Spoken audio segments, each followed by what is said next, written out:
Angin sore berhembus pelan, membawa bau debu dari jalanan berbatu yang sudah mulai tergerus kendaraan-kendaraan berat proyek pembangunan. Di sudut desa yang perlahan tersisi oleh beton dan gedung bertingkat, berdirilah sebuah rumah kayu yang miring dan beratap seng karatan.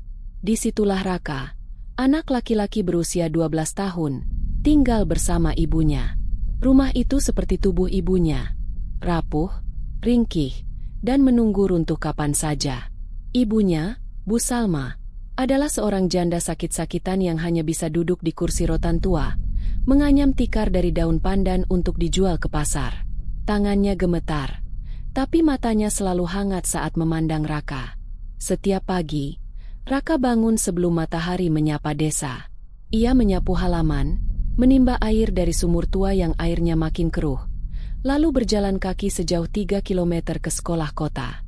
Seragamnya sudah kusam, sepatunya robek di bagian sol, dan tas kainnya seringkali basah oleh keringat dan hujan. Di sekolah, ia jarang berbicara. Anak-anak kota mencibir dan mengejeknya.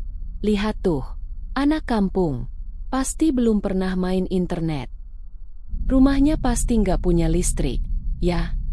Raka hanya diam, kepalanya menunduk, tapi di balik itu ada tekad yang tak bisa dipatahkan.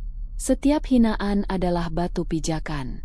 Ia tahu satu hal, pendidikan adalah satu-satunya jalan keluar dari hidup yang menyakitkan ini. Sore itu, ia pulang dengan langkah lebih lambat dari biasanya. Di tangannya ada sebungkus plastik berisi obat herbal murah untuk ibunya.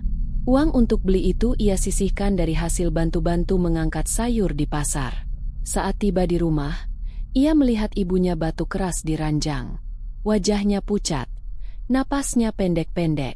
"Bu, ini ada obat," kata Bu Yuni di pasar. "Bisa bantu melegakan dada," ujar Raka pelan, duduk di tepi ranjang.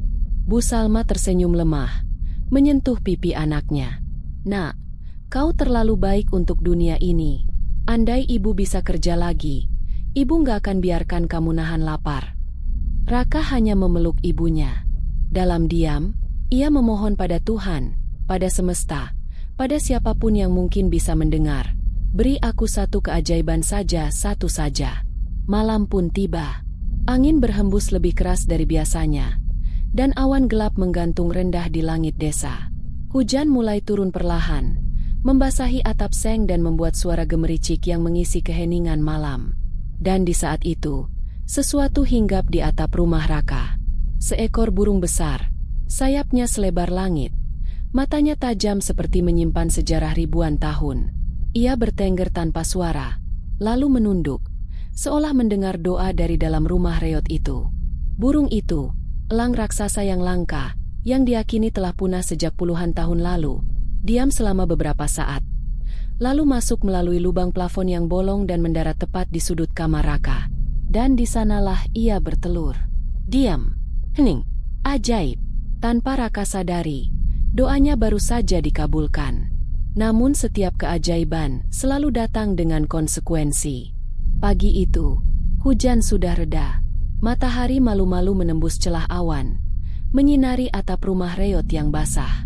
Raka terbangun lebih awal dari biasanya. Perasaannya ganjil, seolah malam tadi bukan mimpi biasa. Ia menoleh ke sudut kamar, matanya membelalak. Di sana, berdiri seekor burung elang besar. Sayapnya masih mengembang sebagian.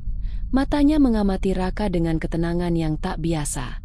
Dan di bawah tubuhnya, terletak sebutir telur berkilau, sebesar kepala bayi, bercahaya lembut seperti terbuat dari cahaya rembulan. Raka mundur pelan, menahan napas. "Ini mimpi," bisiknya. Elang itu tak menyerang. Ia hanya mengedipkan sebelah mata, lalu menunduk, menjaga telur itu seperti induk sejati. Saat ibunya terbatuk di kamar sebelah, burung itu melipat sayapnya dan tetap diam. Raka bangkit perlahan dan mendekat. Ada kehangatan aneh yang memancar dari telur itu, seperti api kecil yang menenangkan. Ia teringat pada doa semalam. "Satu keajaiban saja." "Apa kau jawaban dari Tuhan?" gumamnya, menyentuh ujung telur dengan ujung jarinya. Telur itu hangat, terlalu hangat untuk ukuran apapun, tapi tak membakar, malah terasa hidup. Hari itu, Raka memutuskan tidak masuk sekolah. Ia merasa harus menjaga makhluk ini. Siapa tahu ini hanya akan berlangsung 1-2 hari. Namun, dunia luar tidak tinggal diam. Sore hari, bisik-bisik di desa. Kabar itu menyebar tanpa bisa dicegah. Tetangga sebelah rumah, Bu Neti, melihat bayangan besar di atap rumah Raka. Anak-anak kampung mengaku mendengar suara burung besar dari balik dinding. Aku lihat sendiri. Loh, burung elang segede manusia. Serius? Mungkin itu peliharaan orang kota yang kabur. Atau pertanda buruk. Orang dewasa mulai berbisik-bisik di warung kopi. Di desa itu, burung elang adalah lambang langka, hampir mitos. Dulu, nenek-nenek suka bilang, kalau elang bertelur di atap rumah orang miskin, itu bukan sembarang telur. Itu adalah pertanda perubahan besar. Tapi perubahan itu datang dengan harga. Tak butuh waktu lama sebelum beberapa warga mendatangi rumah Raka. Ada yang penasaran, ada yang curiga, ada juga yang diam-diam ingin mengambil telur itu untuk dijual. Malam hari, tekanan pertama. Saat malam menjelang, suara pintu diketuk keras. Raka membuka perlahan. Di depan pintu berdiri Pak RT, bersama 3 pria tak dikenal dengan jaket kulit dan sepatu mengkilap. Raka, kami dengar dari warga, ada burung besar di rumahmu? Dan telur.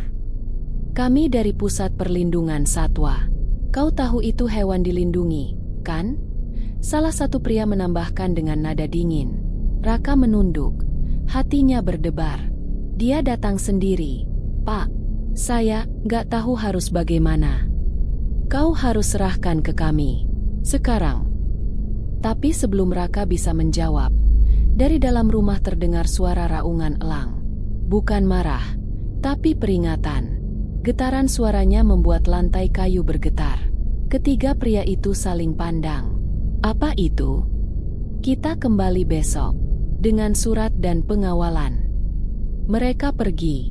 Tapi ancaman mereka menggantung di udara seperti bau logam. Raka duduk di samping telur, menatap elang yang mulai memejamkan mata. Ia tahu satu hal, hidupnya tak akan pernah sama lagi. Dan keajaiban yang datang ke rumahnya, bukan hanya jawaban dari doa, tapi juga awal dari ujian besar yang belum pernah ia bayangkan. Keesokan harinya, kabut pagi belum hilang ketika suara deru mesin mobil terdengar memecah keheningan desa. Sebuah mobil hitam berhenti tepat di depan rumah Raka, diikuti oleh 2 kendaraan berlogo Dinas Konservasi Satwa Langka. Dari dalam turun Pak Rinaldi, seorang pria berjas rapi dengan wajah kaku. Di belakangnya, beberapa petugas berseragam membawa alat-alat, kandang besi, alat pengukur suhu, kamera besar, dan alat suntik bius. Bu Salma yang duduk di kursi rotannya, hanya bisa menatap cemas. Raka berdiri di depan pintu, menggenggam erat seutas kain tua, benda terakhir peninggalan ayahnya. Kami mendapat laporan soal seekor burung elang langka dan telur yang disinyalir termasuk spesies dilindungi. Kami datang untuk menyelamatkan mereka, ujar Pak Rinaldi tanpa basa-basi. Tapi, mereka tidak minta diselamatkan. Elangnya tidak liar.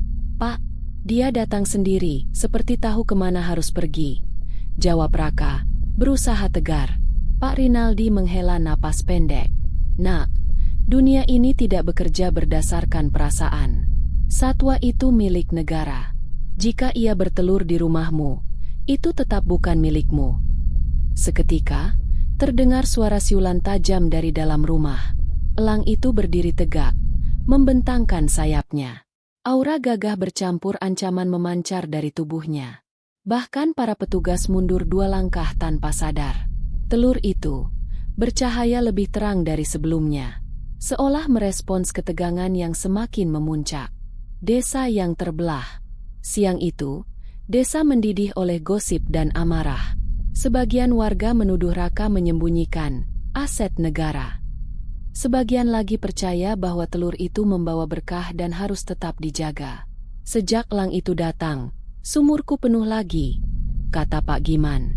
Tapi anakku panas tinggi tiap malam. Jangan-jangan karena telur itu, timpal Bu Neti. Wartawan mulai berdatangan. Drone terbang di atas rumah Raka. Berita tentang elang bertelur di rumah anak miskin viral di media sosial dan berita online. Foto rumah reot mereka tersebar kemana-mana.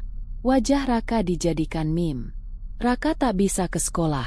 Anak-anak mengejeknya lebih parah dari sebelumnya. Beberapa teman malah menjual informasi ke wartawan demi uang. Ancaman diam-diam. Malam harinya, saat Raka duduk menatap telur dan elang yang mulai lelah, terdengar ketukan pelan di jendela dapur. Saat dibuka, seorang pria kurus berdiri di sana. Wajahnya tidak dikenal. "Nak, aku tahu kamu anak baik, tapi kamu harus hati-hati. Benda itu bukan cuma menarik perhatian pemerintah," bisik pria itu. "Maksud Bapak?" Ada orang-orang yang percaya itu telur mistis. Mereka rela bayar mahal, bahkan membunuh, untuk mendapatkannya. Lalu pria itu pergi, meninggalkan secari kertas. Di dalamnya ada simbol aneh berbentuk mata dengan sayap di sekelilingnya, dan tulisan, "Jaga cahaya, tapi jangan terlalu dekat." Hari-hari berjalan dengan ketegangan yang semakin menggumpal. Rumah kecil Raka kini dijaga 2 petugas dari Dinas Satwa, lengkap dengan garis kuning dan papan peringatan. Tapi yang tak bisa dijaga adalah rasa takut yang perlahan menjalar ke dalam hati Raka dan ibunya. Burung elang itu, yang kini dipanggil Raka dengan nama Langit, semakin jarang tidur. Ia berdiri siaga hampir setiap malam, menatap keluar jendela seolah menunggu sesuatu. Dan telurnya berubah. Retakan-retakan halus mulai muncul, bercahaya dari dalam, seperti ada kilat kecil yang menyala pelan-pelan di balik cangkangnya. Mimpi pertama. Di suatu malam, Raka tertidur karena kelelahan. Dalam tidurnya, ia bermimpi berdiri di tepi jurang tinggi, dikelilingi kabut. Dari kabut itu, muncul bayangan seorang lelaki, berjubah panjang, bermata hitam kelam, dan memegang tongkat dari tulang elang. "Kau melindungi sesuatu yang tidak kau pahami, anak manusia." Suaranya berat seperti langit mendung. Telur itu bukan hadiah. Ia adalah pilihan. Dan pilihan membawa bayaran. Raka terbangun dengan peluh dingin di tubuhnya. Langit, elang itu, menatapnya. Untuk pertama kalinya, ada air mata di mata burung itu. Seolah, ia tahu waktunya hampir tiba. Serangan di tengah malam. Pada malam keempat sejak kedatangan elang itu, saat semua orang tertidur dan langit mendung menggantung berat, rumah Raka disusupi. 3 pria berpakaian gelap berhasil menyelinap melalui dapur. Salah satu dari mereka mengangkat palu, siap menghancurkan telur demi mengambil isinya yang, katanya, bisa memberi kekayaan dan kekuatan. Tapi sebelum mereka sempat mendekat, langit mengeluarkan suara pekikan memekakan telinga. Kaca jendela pecah, lampu padam, dan dalam hitungan detik, petir menyambar tepat ke atap rumah. Suaranya mengguncang seluruh desa. Pria-pria itu kabur. Tapi salah satu dari mereka sempat menjatuhkan pisau ke lantai. Dan darah menetes dari tangan Raka. Ia melindungi telur itu dengan tubuhnya. Pisau menggores pundaknya. Ibunya berteriak. Para tetangga bangun. Petugas Dinas Satwa datang terlambat. Keesokan harinya, luka yang tak terlihat. Pagi datang. Tapi matahari seperti enggan menyinari rumah kecil itu. Atap rumah rusak parah. Pundak Raka dibalut kain putih seadanya. Ibunya menangis pelan sambil mengganti air hangat untuk membersihkan lukanya. "Kamu bisa mati, Nak. Tapi kalau aku biarkan mereka ambil, telur itu mungkin tak bisa diselamatkan, Bu." Ibunya menatap Raka dengan air mata yang tak bisa dijelaskan. Antara sedih, takut, dan bangga yang pilu. Di luar, suasana desa memanas. Warga menuntut telur itu dipindahkan ke tempat aman. Dinas Satwa bersiap untuk mengambil alih. Wartawan menyiarkan langsung dari depan pagar. Dan tepat saat tekanan mencapai puncaknya, telur itu mulai bersinar sangat terang. Retakan-retakan melebar. Telur itu akan menetas. Dan dunia akan berubah. Subuh belum merekah sempurna ketika cahaya dari dalam rumah Raka menyala seperti pelita raksasa. Suara retakan telur terdengar jelas, seperti suara petir yang ditahan di dalam cangkang. Elang dewasa, Langit, menjauh 1/2 meter, Matanya menunduk, seolah memberi hormat. Raka dan ibunya hanya bisa terdiam menyaksikan detik-detik paling aneh dalam hidup mereka. Cerak! Kulit telur terbuka. Dari dalamnya muncul seekor anak elang, tapi dengan bulu-bulu putih keperakan yang berkilau seperti serpihan cahaya bulan. Matanya bukan mata biasa. Mata itu bersinar biru, seperti langit musim hujan. Seketika angin berembus dari dalam rumah, menggoyangkan pohon-pohon di luar. Seluruh desa terdiam. Yang terlahir tak biasa. Anak elang itu tak menangis, tak merengek. Ia berdiri langsung. Matanya langsung tertuju pada Raka. Dan entah bagaimana, Raka mendengar suara itu dalam benaknya. Namaku Aruna. Kau mendengarku? Tanya Raka dalam hati. Kau adalah penjaga pertama. Aku memilihmu. Langit, elang dewasa itu, menunduk ke arah Raka. Di dadanya, bekas luka lama seperti membentuk pola lingkaran. Simbol kuno yang sama dengan yang ditinggalkan pria misterius tempo hari. Anak elang itu bukan sekadar burung. Ia adalah makhluk kuno yang membawa keseimbangan alam. Dan kini, Raka telah terikat dengannya. Gempar dan ketakutan. Dunia luar tidak menunggu untuk percaya. Berita mengenai anak elang bersinar, meledak di media. Ilmuwan datang. Paranormal berdatangan. Ada yang menganggapnya inkarnasi dewa.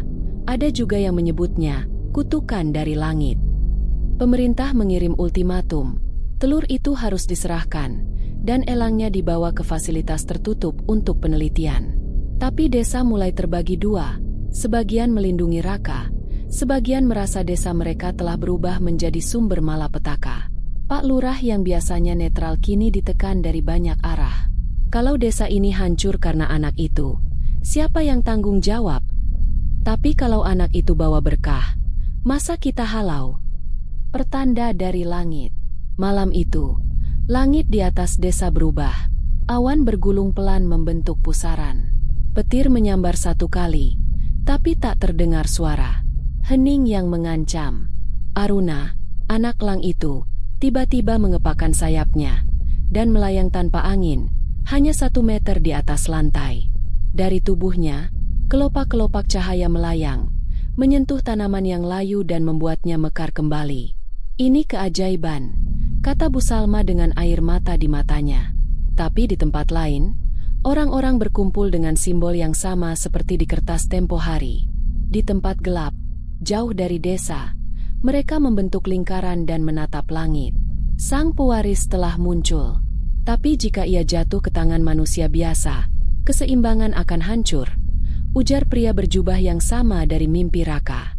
Pagi di desa Karangpucung tak pernah sepanas ini. Bukan karena matahari, tapi karena tekanan dari luar desa yang terus memanas. Mobil-mobil pemerintah, awak media, dan sejumlah ilmuwan asing mulai berdatangan. Mereka memaksa masuk, membawa surat resmi untuk mengambil alih spesimen langka, yang tak lain adalah Aruna, anak elang bercahaya. Raka dan ibunya dikawal warga setia yang masih percaya bahwa Aruna adalah berkah, bukan ancaman.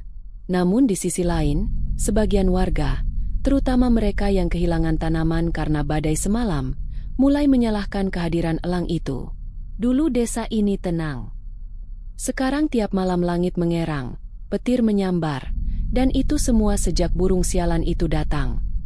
Di tengah perpecahan, Pak Lurah, yang biasanya dihormati dan netral, kini goyah. Dalam rapat darurat di balai desa, ia berkata dengan suara serak, "Aku tak tahu siapa yang benar. Tapi jika kalian ingin membiarkan pemerintah membawa elang itu, kita harus sepakat. Karena jika tidak, kita akan berperang antar tetangga sendiri." Raka duduk di pojok, memeluk Aruna yang mulai menunjukkan tanda-tanda sakit. Bulu-bulunya rontok satu-satu setiap kali cahaya dari luar menyentuhnya. Seperti tubuhnya menolak dunia yang penuh kebisingan dan keserakahan. Langit, elang dewasa, berkali-kali mengepakkan sayapnya di atas rumah, melindungi dari pandangan drone dan kamera. Rahasia yang terungkap. Suatu malam, Raka kembali bermimpi. Tapi kali ini, bukan pria berjubah hitam yang muncul. Seorang perempuan tua, memakai pakaian adat kuno, muncul dari pepohonan. Anak langit tak bisa hidup di dunia manusia kecuali ia terikat oleh dua hal: kasih tulus dan tanah yang belum dicemari keserakahan. Jika kau tetap di sini, dia akan mati. Tapi jika kau pergi, kau tak akan pernah bisa kembali. Raka terbangun dengan tubuh gemetar. Dan pagi itu, Aruna berhenti bersinar. Keputusan terberat. Di tengah kebingungan, Burina, tetangga baik mereka, membawa surat dari sekolah Raka yang mengatakan bahwa ia dikeluarkan sementara waktu karena situasi darurat di rumah. Ibu Raka tak sanggup berkata-kata. Air mata jatuh begitu saja. Apa salah kita, Nak? Kenapa hidup kita begini sulit? Raka menatap ibunya. Matanya tak lagi seperti anak-anak biasa. Ada sesuatu yang tumbuh dalam diam. Tanggung jawab. Menuju keputusan besar. Raka berdiri di depan rumah, membawa Aruna yang lemah di tangannya. Ia menatap para petugas dan warga. Kalian ingin ambil dia? Ambil saja. Tapi dengar ini. Kalau kalian menyentuh Aruna dengan keserakahan, dia akan mati.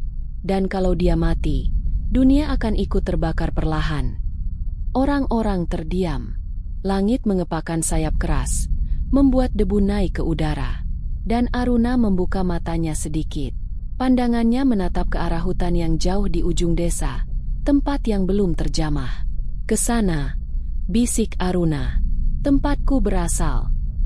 Kabut tipis menyelimuti kaki hutan purba di ujung barat Karangpucung, tempat yang disebut warga sebagai Wana Ibu, hutan yang sudah puluhan tahun tak ada yang berani masuki. Dulu katanya tempat itu dikeramatkan.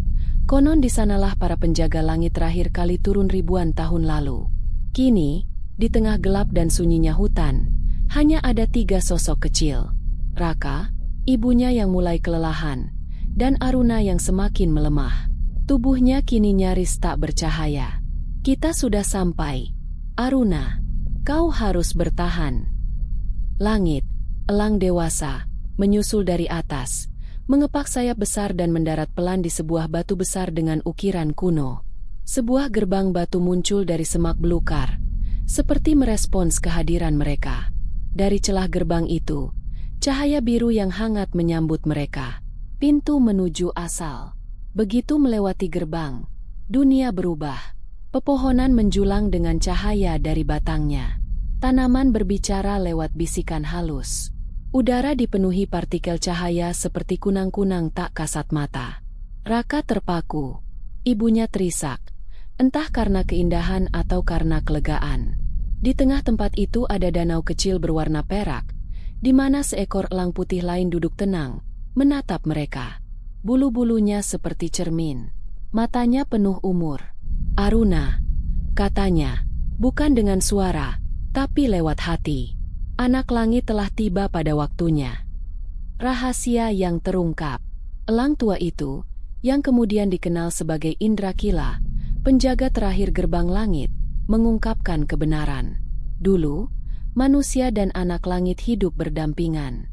Tapi ketika keserakahan menguasai dunia, kami memutuskan tali penghubung itu. Kini Aruna lahir kembali, bukan untuk menyelamatkan hanya satu desa, tapi untuk memilih, apakah dunia layak diselamatkan atau dikembalikan pada alam. Dan kamu, Raka, telah menjadi perantara pilihan itu. Raka menggenggam erat Aruna yang kini diam tak bergerak. Kalau begitu, bagaimana aku bisa menyelamatkannya? Bahaya yang menyusul. Namun mereka tak sendiri. Dari balik gerbang dunia luar, pasukan bayangan sudah mulai merangsek masuk ke hutan, dipimpin oleh pria berjubah gelap, orang yang selama ini muncul dalam mimpi Raka. Kau pikir bisa sembunyi dari takdir, anak elang? Katanya sambil menancapkan tongkat bercahaya merah ke tanah. Kalau anak itu tetap hidup, keseimbangan dunia akan goyah.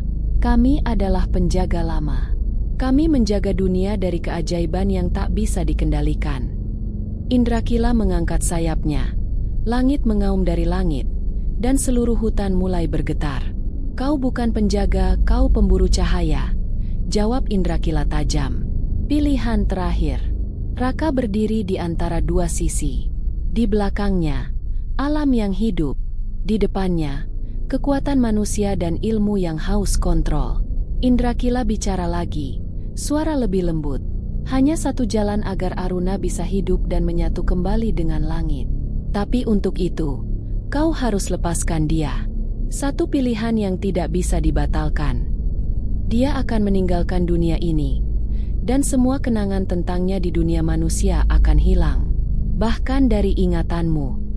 Raka menggigil. Tidak, aku tak bisa, aku janji akan jaga dia. Ibunya menggenggam tangan Raka. Nak, kamu bukan hanya menjaganya, kau menyelamatkan semuanya. Ketika Aruna terbang dan berubah menjadi cahaya, semua berhenti. Langit yang tadinya gelap dan bergemuruh mendadak menjadi hening sempurna. Bahkan angin seperti lupa caranya berhembus. Hutan purba terdiam. Para penjaga langit membungkuk dalam bisu. Dan Raka, anak miskin dari Karang Pucung, jatuh berlutut. Ia menatap ke atas. Namun cahaya itu telah sirna. Tak ada lagi Aruna. Tak ada lagi sinar yang hangat di dadanya. Yang tersisa hanyalah kosong. Ingatan yang pudar. Indrakila, elang tua, mendekat. Ia menatap Raka dan berkata lirih. Seperti yang dijanjikan. Dunia akan melupakannya, termasuk kamu. Raka memejamkan mata. Lalu satu persatu, kenangan bersama Aruna mulai menghilang. Tangan kecil yang dulu menepuknya. Malam-malam saat ia terbang di atas desa. Hingga tatapan terakhir saat Aruna berkata, "Terima kasih." Semua memudar, dan yang tertinggal hanyalah rasa aneh di dalam hati, seperti rindu pada sesuatu yang tak pernah dimiliki. Ancaman terakhir. Namun dunia tidak selesai di sana. Dari balik kabut, pria berjubah hitam, pemimpin penjaga lama, melangkah maju. Meski Aruna telah tiada, ia tak menyerah. Kau pikir ini sudah selesai, anak kecil? Kau telah membuka gerbang langit. Dan sekarang, kami akan mengambil kekuatan itu untuk kami sendiri. Ia menancapkan tongkat merah ke tanah. Getarannya menyebar cepat, menelan hutan dengan energi hitam. Pohon-pohon meranggas seketika. Cahaya di daun menghilang. Indrakila mengepak sayap, mencoba bertahan. Namun tubuhnya mulai retak seperti batu pecah. Kau mencemari tempat suci, desis Indrakila. Kekuatan yang bangkit.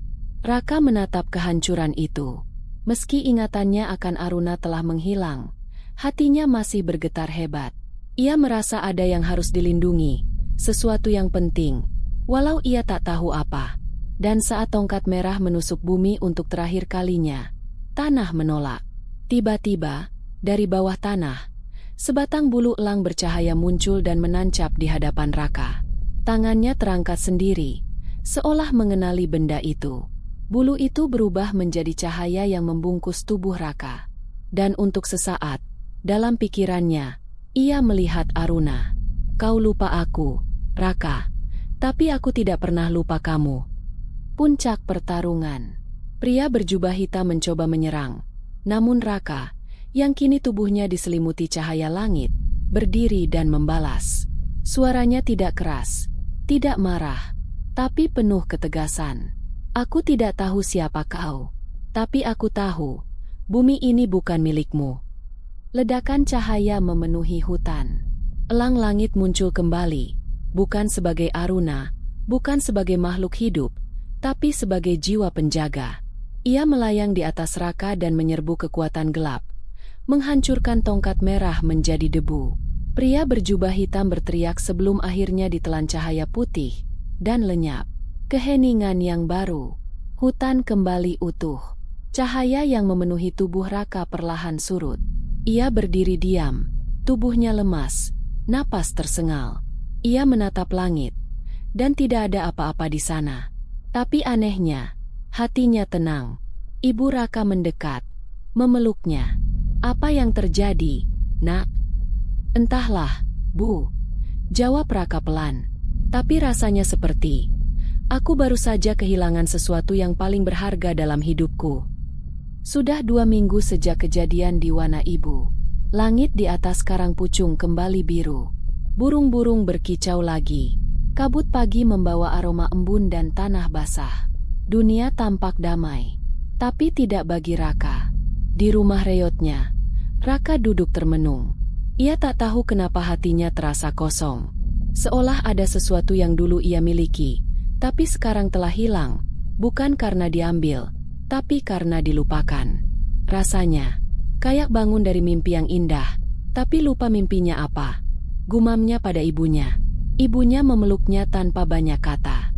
Di matanya, Raka memang berubah. Ia lebih pendiam, tapi juga lebih dewasa. Matanya seperti menyimpan langit itu sendiri. Telur yang tersisa. Di pojok kamar, tersembunyi di dalam laci tua tempat biasa menyimpan kain sobek dan buku usang, telur kecil berwarna perak itu diam. Raka tidak tahu kenapa ia menyimpannya. Hatinya menolak membuangnya. Kadang saat menyentuhnya, jantungnya berdetak lebih cepat. Kadang ia bisa mendengar seperti bisikan, nyaris tak terdengar. "Apa kamu punya sesuatu yang harus aku ingat?" Tapi tak ada jawaban. Kehidupan kembali berjalan. Warga desa mulai berdatangan ke rumah mereka. Bukan karena ingin menertawakan atau mencibir seperti dulu, tapi karena mereka ingin berterima kasih. "Aneh, memang. Anakmu itu, dia seperti malaikat, Bu," kata salah satu warga.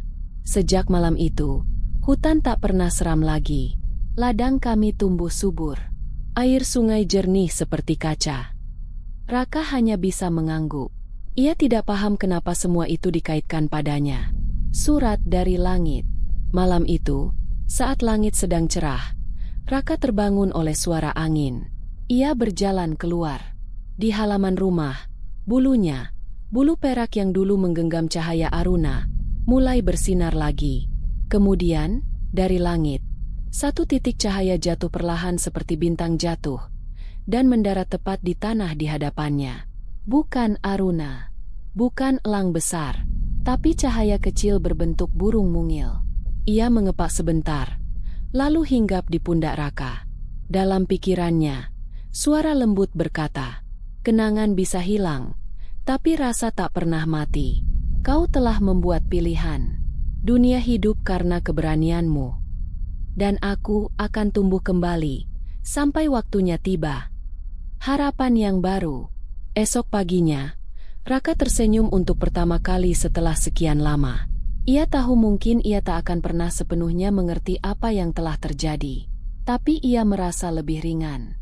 Di dadanya, masih ada lubang. Tapi sekarang lubang itu mulai diisi oleh sesuatu.